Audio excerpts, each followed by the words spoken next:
Oke, selamat datang di sesi bedah buku kali ini. Kita akan dalami karya dari Nir Eyal buat cari tahu apa sih sebenarnya yang bikin kita gampang banget ke distract, dan yang lebih penting, gimana caranya kita bisa ngambil alih kendali lagi.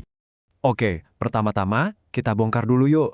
Satu mitos yang paling umum soal apa sih yang bikin kita nggak fokus? Pasti sering kan kita nyalain handphone.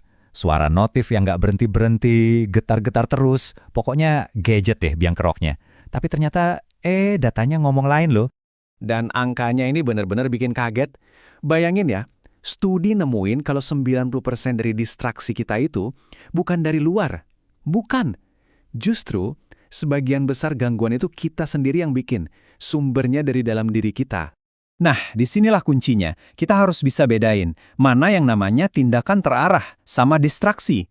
Keduanya sama-sama tindakan yang kita lakuin. Bedanya, tindakan terarah itu narik kita mendekat ke tujuan kita. Distraksi, ya sebaliknya, narik kita menjauh dari apa yang sebenarnya penting. Dan ini dia jenis distraksi yang paling bahaya, yang pinter banget nyamar. Contohnya gini, ngecekin email terus-terusan biar nggak usah mulai ngerjain tugas yang berat. Kelihatannya sih produktif ya kan?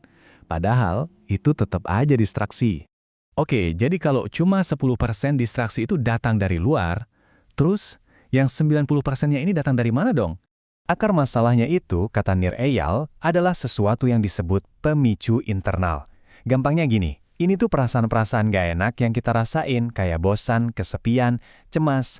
Nah, secara refleks, kita pasti pingin kabur dari perasaan itu dengan ngelakuin hal lain.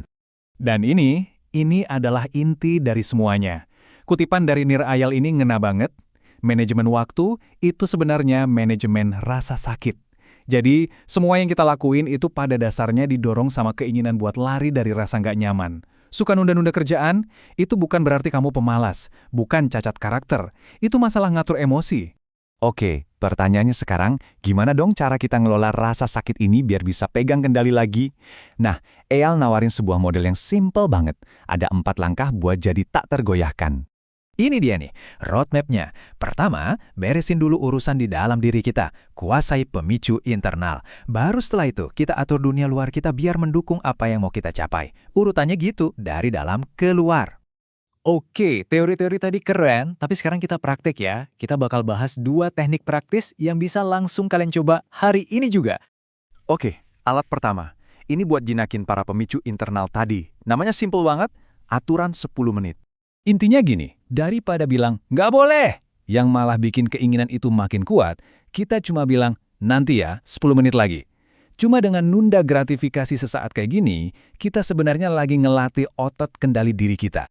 Lanjut ke alat nomor 2. Yang ini tujuannya buat mastiin kita beneran nyediain waktu buat hal-hal yang penting. Jadi nggak cuma wacana doang, tapi beneran dilakuin. Udah, lupain deh to-do list yang panjangnya kayak struk belanjaan dan nggak pernah kelar. Ganti pakai kalender berbasis waktu. Jadi kita bukan cuma nulis apa yang mau dikerjain, tapi kita ngeblok waktu spesifik buat ngerjainnya. Waktu itu kan aset kita yang paling berharga. Jadi alokasiin benar-benar buat hal yang sesuai sama nilai-nilai kita. Entah itu buat kerjaan, hubungan, atau buat diri sendiri. Terus, buat apa sih kita repot-repot ngelakuin ini semua? Percaya deh, hasilnya itu lebih dari sekedar centang-centang to-do list. Karena tujuan utamanya itu bukan cuma soal produktivitas, tapi soal integritas diri. Soal mastiin apa yang kita lakukan itu sejalan sama apa yang kita yakini penting. Jadi pas kita nengok ke belakang, kita nggak akan nyesel karena kita tahu kita udah gunain waktu kita buat hal-hal yang benar-benar berarti.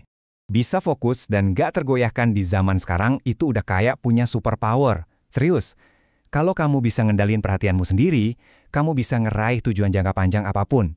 Dan ngejalanin hidup yang benar-benar kamu impikan.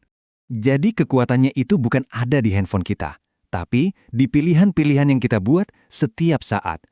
Pertanyaan besarnya sekarang, pilihan apa yang akan kamu ambil?